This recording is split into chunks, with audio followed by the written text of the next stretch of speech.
പുൽവാമ ഭീകരാക്രമണത്തിന്റെ മുഖ്യ സൂത്രധാരൻ ഹംസ ബുർഹാൻ കൊല്ലപ്പെട്ടു. പാക് അധീന കശ്മീരിൽ വെച്ച് അജ്ഞാതന്റെ വെടിയേറ്റാണ് ബുർഹാൻ കൊല്ലപ്പെട്ടത്. അൽബദർ ഭീകര സംഘടനയിലെ അംഗമായിരുന്നു. 4 വർഷം മുമ്പ് ഇന്ത്യ ഭീകരരുടെ പട്ടികയിൽ ഇയാളെ ഉൾപ്പെടുത്തിയിരുന്നു. നോബിൾ മാരിക്കാരൻ ഈ വാർത്തയുടെ വിവരങ്ങൾ നൽകും. നോബിളി, പുൽവാമ ഭീകരാക്രമണം നമുക്കത് മറക്കാൻ കഴിയില്ല. 40ഓളം ധീര ജവാന്മാരുടെ ജീവനാണ് നമുക്ക് നഷ്ടപ്പെട്ടത്. അതിന് മുഖ്യ നേതൃത്വം വഹിച്ച സൂത്രധാരൻ എന്ന് പറയുമ്പോൾ ഇയാളൊരു രാജ്യദ്രോഹിയാണ്, അതിലും യാതൊരു സംശയവുമില്ല. ഇപ്പോൾ എങ്ങനെയാണ് ഇയാൾ കൊല്ലപ്പെട്ടിരിക്കുന്നത്, എന്താണ് അറിയാൻ കഴിയുന്ന കാര്യങ്ങൾ?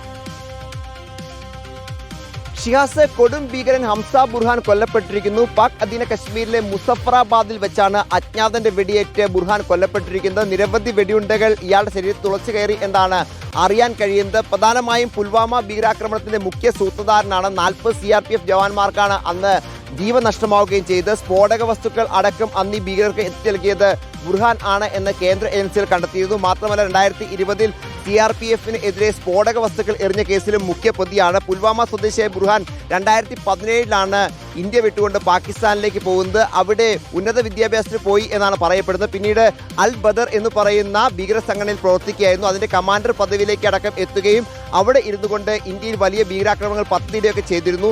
ഈ നേരത്തെ 2022-ലാണ് കേന്ദ്ര ആഭ്യന്തര മന്ത്രാലയം ബുർഹാനെ ഭീകരവാദിയായി പ്രഖ്യാപിക്കുകയൊക്കെ ചെയ്യുന്നത്. വലിയ അന്വേഷണം ബുർഹാൻ വേണ്ടി ജമ്മു കാശ്മീരിലൊക്കെ നടത്തിയ സാഹചര്യമൊക്കെ ഉണ്ടായിരുന്നു. അതാണെങ്കിലും അജ്ഞാതന്റെ വെടിയേറ്റാണ് ഇപ്പോൾ കൊല്ലപ്പെട്ടിരിക്കുന്നത്. ആരാണ് ഈ അജ്ഞാതൻ എന്ന കാര്യത്തിലുള്ള വിശദാംശങ്ങൾ ഇപ്പോഴും പുറത്തേക്ക് വരുന്നില്ല. ഇതുമായി ബന്ധപ്പെട്ട അന്വേഷണങ്ങൾ പാകിസ്ഥാനിൽ നടക്കുന്നുണ്ട് എന്ന് മാത്രമാണ് അറിയാൻ കഴിയുന്നത്. എന്താണെങ്കിലും ഇന്ത്യയിൽ വലിയ പദ്ധതികൾ ബുർഹാൻ ഉണ്ടായിരുന്നു എന്നുകൂടിയാണ് നമുക്ക് വിവിധ ഏജൻസികളുടെ ഭാഗമായി പുറത്തേക്ക് വരുന്ന വിവരവും. ഷിഹാസ്, ശരി, പുൽവാമ ഭീകരാക്രമണത്തിന്റെ മുഖ്യ സൂത്രധാരനാണ് അജ്ഞാതനാൽ കൊല്ലപ്പെട്ടത്. നോബിൾ മാരിക്കാരനാണ്